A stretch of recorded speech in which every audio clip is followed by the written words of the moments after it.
Alright, in this video I want to talk about a couple of dreams I had, but before I get into the dreams I want to put a disclaimer that I understand if you just dismiss them. They're just dreams. I can be dreaming about things that I'm thinking about throughout the day. I get that. I don't hold these things as if they are some kind of gospel truth, a pure message of God from God that I need to share with the world, right? This is just a couple of dreams I had that were interesting that I wanted to just share. And they keep popping up into my head, so I was like, all right, I'm just gonna share them. So that's what I'm doing. But when I hear other people's dreams, I take it with a grain of salt. I don't hold it as anything special. They're just dreams, right? Especially when they're prophetic dreams. If there's something prophetic about them, I'll take them into consideration, but I'm not gonna hold to them as if, oh, I believe this is definitely from God and this is what's gonna happen in the future. But like, no, this person had a dream. I don't know if they're just dreaming about things that they were watching before they went to bed and thinking about. I don't know if they got a dream directly from God. I don't know if they got some message from the other side, the enemy, right? So I don't know. We don't know, right? So if you treat my dreams as if they're nothing, I completely understand. I don't expect you to take them as anything other than just a dream. Just me telling you a little story here. So, let me tell you of my dreams. The first one was I was in a kind of a dark room, and there was these nice chairs, like recliner chairs, like you're in a living room, and there was 4 of them. I'm just, for the sake of time and everything, I'm drawing some just quick little chairs, and there was 4 people in them. I was one of the people, and there was a flat screen, fairly large TV, and it was a dark room, and there was nothing on the TV because we were watching a movie, and when I'm conscious of this time in the beginning of the dream, the movie just ended. I don't know what was on there, but the movie is done. And there's 3 other people with me here. We're just going to say this one is me, and then I realized the one of them that's with me is my wife. And there was I'm going to call a father figure because it didn't look like anybody I know. It didn't look like my dad, didn't look like my wife's dad. It was just a father figure. And then somebody else. And I'm just going to put, again, an FF here for family friend, or he was part of the family, but like you're friends with them, you're real close to them. But I don't know who it was. But I felt comfortable with them. Right? And the father figure here, when the movie was up, apparently I got the impression that he took some time to gather everybody here for this. He was gathering the family together for this moment, for the movie, and now the movie is done. And now he was saying, like, I gathered everybody together, now I gotta bring everybody home. And when I was like, oh man, I gotta bring everybody home, as if like, oh man, it's late. Like, I couldn't tell if he's like annoyed, like, oh man, it's late, I'm gonna have to bring everybody home. And when he said that, I looked at the time, and this is what made me want to really remember the dream, because in dreams, when I look at, let's say someone gives me a note, or I look at the time, I can't see any numbers, I can't see letters.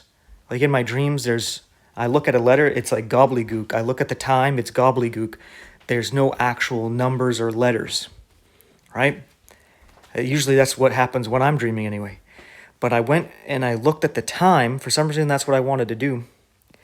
And it stuck out to me, 7:34 p.m.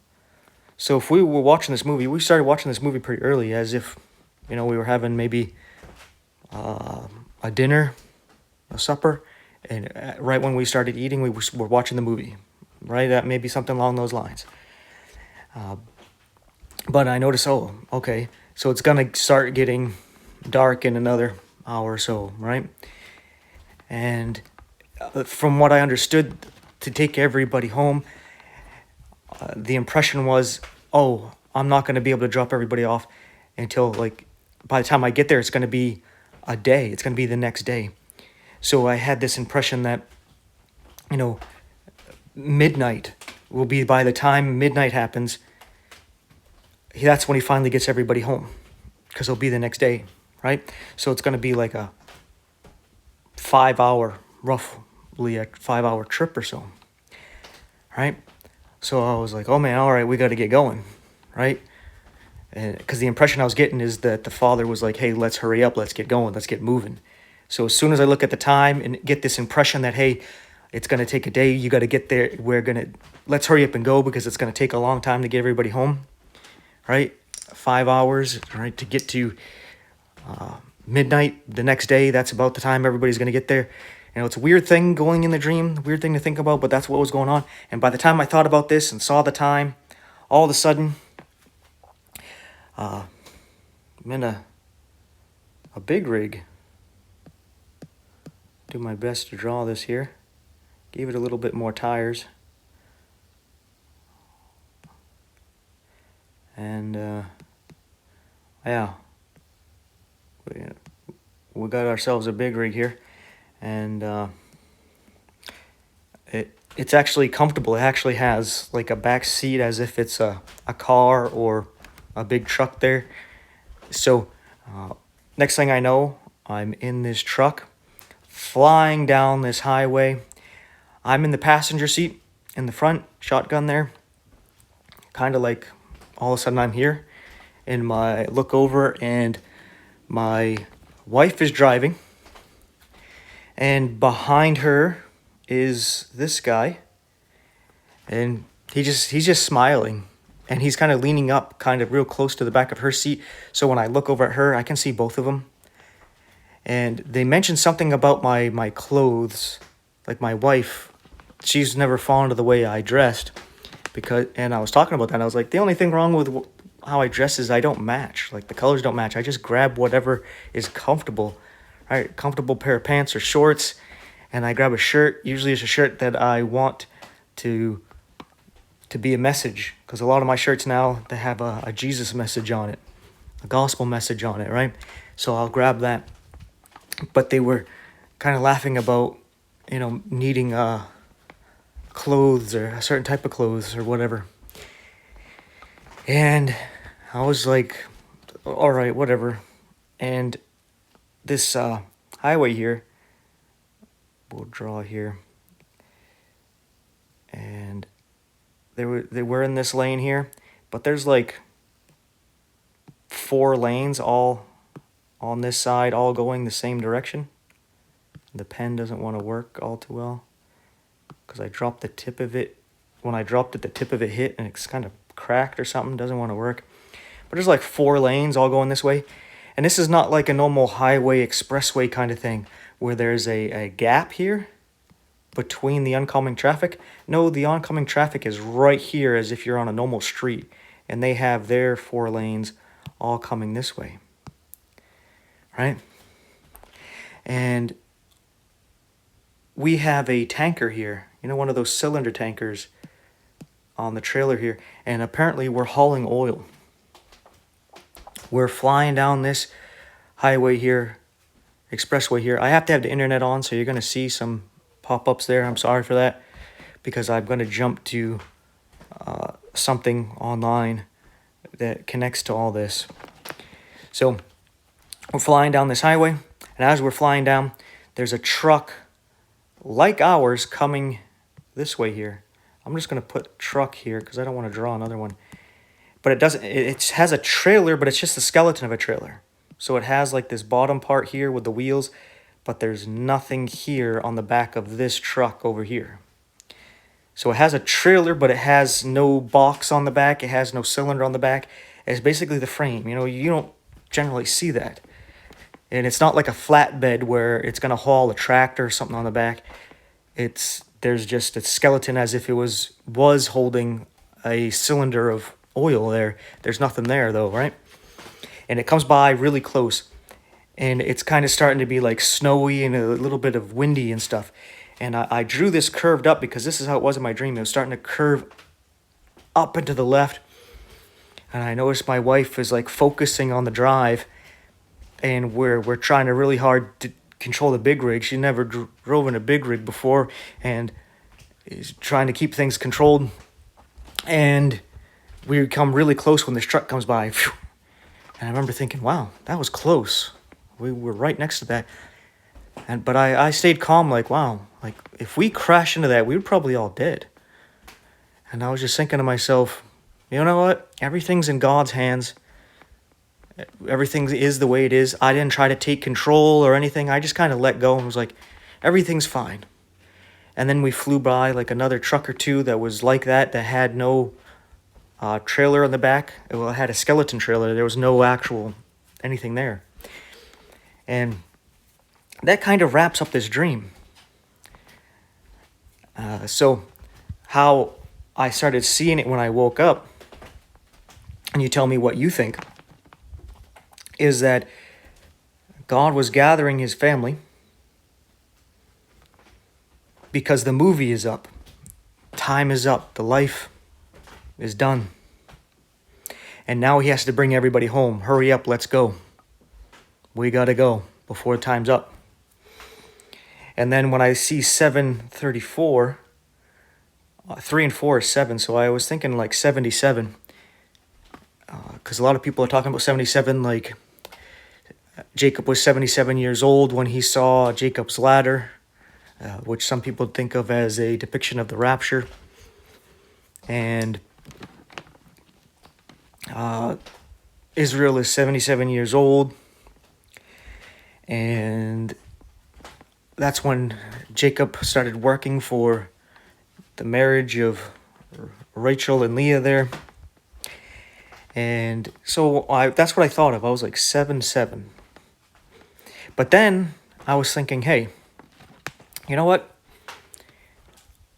A couple of days ago, before I had this dream, maybe even a week before I saw this dream, I saw this quick TikTok where a guy said, "Yo, you didn't come across this video by accident.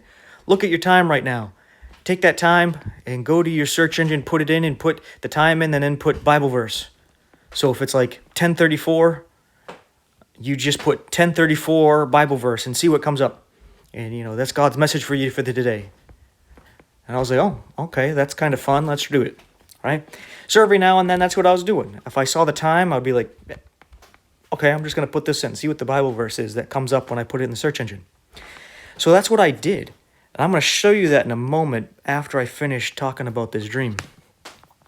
So where we have to hurry up and go, we're all of a sudden we're in a truck. And I'm starting to think, after looking back, that the friend, like, I don't know what Jesus looks like, that the guy with us is Jesus. Right? The Father was the one that was saying, all right, get your bride, let's get going. And then I'm reunited with my wife, and we're going, and Jesus is there with us, and we got oil, right? The Holy Spirit is leaving, right? The restrainer is leaving. The church is one spirit with the Lord, and grace is lifted in Revelation 4, and the Spirit, the seven churches, the candlesticks are before God in heaven, before the seals are opened, right? And we're flying up, and that's what it seemed like. We're going fast, like really fast, and starting to go up, and we're just whizzing by. Like when we whiz by these trucks, it's like this blur of light, like how fast we're going. And I was seeing this is a rapture dream here. And then I was like, all right, let's put in this Bible verse. And we're going to do this from scratch. Hopefully it doesn't change on us here. But we're going to go to DuckDuckGo. And this is what I did. I went 7:34. You don't have to put AM, PM. You just put 7:34. And then I was like, a Bible verse. So you can see I'm doing it straight from scratch. And it says Mark 7:34. And right there at the top, you can see it says, Jesus looked up to heaven, sighed deeply, and said, Ephphatha, which means be opened. Right? And we're going to use this Bible hub here. He looks up at the heaven. We're just going to take this verse by itself. Yes, it's out of context, but that's the whole point of what we're doing. We're just taking the verse that comes up. And in connection to this dream, this is the verse that comes up when I search. And looking up to heaven, he sighed and saith unto him, Ephphatha, that is, be opened. The context is he's talking to somebody, I believe, who is deaf. And he's saying, open his ears, right? But if you just take this verse by itself, it's kind of like he's saying, to the heavens be opened. And this is where I was like, hey, that's cool, because this reminds me of Revelation. Let's just make sure we're using the King James. And to this church, Philadelphia, in Revelation 3, verses 7 through 13, it is a message to the church of Philadelphia, where Jesus is saying he has the keys of David, which for some reason the Catholic Church believes Peter has these keys, and he passed them on to Linus and to the other popes. But after Peter's dead, here's Jesus saying that he has the keys. And when he opens the door, no one can close it. And when he closes it, no one can open it. And he says to this church that he has an open door to them because they have kept his word and not denied his name. And they kept his patience. And by verse 10, he says, because of this, that door is open, and I'm going to keep you from the hour of temptation. That's going to come upon the whole world. That hour of temptation that's going to come upon the whole world is to worship the beast that everyone calls the Antichrist and his image, and to take his mark in your right hand or your forehead. That's going to completely change you where you cannot be saved, right? That's the temptation that's going to come upon the whole world. We're going to be kept from that. In the very next chapter here, chapter 4, verse 1, it says, after this I looked, and behold, a door was opened in heaven. Now, isn't that something? Get the dreams like the father figure in my dream is saying, all right, we got to get going. What time is it? 7:34. Jesus looked up and said, be opened. And then here's where John, representing the church, as his name means grace, right? Or more specifically, God's grace, Yod-Heh-Vav-Heh's grace. Just like Enoch was one body representing the church, being taken before the tribulation of the flood. Here we have John doing the same thing here, right? A door is open in heaven. What's the next thing that happens? The first voice which I heard was as it were of a trumpet talking with me, which said, come up hither, and I will show these things which must be hereafter. And immediately, in the twinkling of an eye, he was changed. He's in the spirit. And absent from the body, he's present with the Lord. He's before the throne in heaven. And the one sitting on that throne, right? So we see the rapture. Now, again, my dream can just be because I think about these things, right? Doesn't mean that it's going to happen soon. That's how I'm taking it. God's like, hey, get ready. I'm gathered everybody together. The movie's up, right? Time is up. Time to go. Which makes me think that, what is it, Revelation, is it 10 or 11? I think it's 10. That this has something to do with the rapture, because this angel utters 7 thunders. We don't know what he says, but 7 is related to the church, with the 7 churches, the 7 golden candlesticks, the 7 spirits of God. It has something to do with the church. This might have something to do with the rapture. What it is, I don't know. Right? I don't know at all. But it's very interesting. Just throwing that little tidbit in. But then my other dream I had, like the day after. Now, I guess we'll just erase this.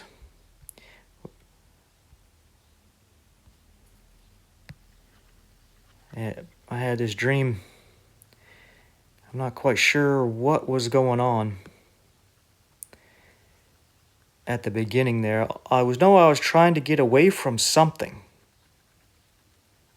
I wasn't like in fear or terror, but I was like, I need to get away from something. I don't know what it was, because that's just where my consciousness comes in the dream. Right? So I'm going to say I'm over here, and something out of my view over here is going on, and I'm like, I need to get out of here.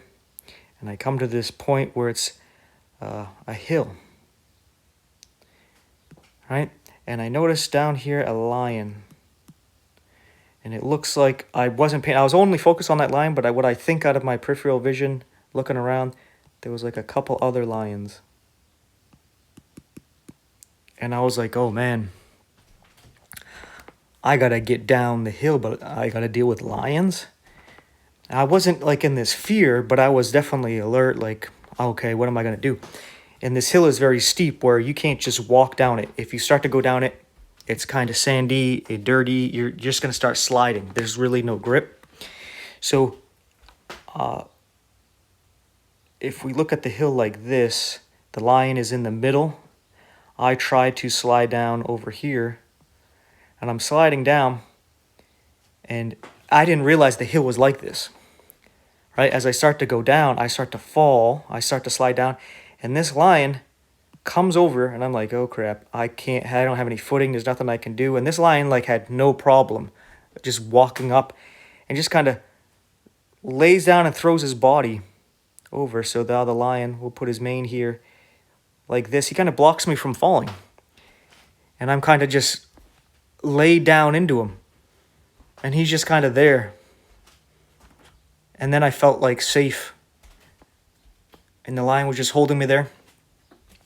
And next thing I know, I didn't even realize that we moved, but we're no longer on the hill. So I guess we're down here at the bottom of the hill, the lion and I. And I'm just kind of playing with his mane and just laying there like at peace. Like I just like felt like I didn't need to go anywhere or do anything else. Like I'm just here with this lion. And next thing I know, what I thought were the lions around come over, and they're people. And one of them was a lady, and we're all, I guess, talking. I don't remember any of the conversations except for the girl said that the lion that I'm laying on there is the father of us all here. And I was like, looked at her like, what? The lion is the father of us? I was like, it's a lion, and you're a person, right? I was like, what? And then it mentioned some other stuff. The dream just kind of fades from there. But I felt like sharing this one as well because how I interpreted this is that, hey, you might be trying to run away from something, right? And you don't really know what it is, right? You just got this anxiety, you got this worry, right? You got something, and you're just trying to get away from it, right? You're trying to run away, and you trying to do it yourself, handling your own problems. What happens? You fall. But you don't got to worry, because whatever is chasing you isn't as bad as the big bad lion that is God, where he kept me from falling and made it where I didn't have to worry about a thing. Right? Because at first I was worried about something, and that was causing me to fall. And then he caught me, and I had nothing to worry about. So I was taking it as, I can just sit here and rest with God. Right? I don't got to worry about anything. Right? There's nothing. Like in the dream, there's nothing there that's chasing me. There's nothing. From what I remember, there's nothing. Like it's all just in my imagination that I had to get away. Something that was so bad that I had to actually come to a lion and be like, you know what, I would rather try to get around this lion than deal with it. But it's nothing. It's just my imagination. And isn't that how it is a lot of times? What the stuff that gets to us is we're worried about the future that most likely will never happen. Assuming we even have a tomorrow, the things that we worry about happening tomorrow probably won't even happen. So we can just rest with God. That's why I wanted to share this one, because I thought it was a bit of an encouragement here, an exhortation to just trust God. You don't got to worry about it. Just worry about today. And today, just rest with him. He gets it all taken care of. Right? That's how I'm seeing this dream and how I see these dreams. If you watch the video all the way through, let me know what you think. Think there's anything to it, or just whatever? Just stuff I think about during the day or something? Good chance that's what it is, But I thought it was good teaching, good stuff right there. Now, if you like my channel, you like the stuff I put out there, please take a moment to pray to our Heavenly Father that He keeps all of His people going, all His children, all His servants going, until He comes and gets us. And as long as we don't become a lukewarm Laodicean that falls asleep, that He gives us a peaceful, comfortable life until He comes and gets us. But if it's in His will that we just give up everything and suffer through everything and the loss of all things for His glory and honor, and if, to build up His kingdom, to help others, that He gives us the strength to truly let go of everything for Him, that we may be like Jesus. And just an amen in Jesus' name to that should be all we need. But if you want to help me out in this channel out in particular, please like, subscribe, hit the bell icon, share the video, share the channel, interact in the comments section. These things help.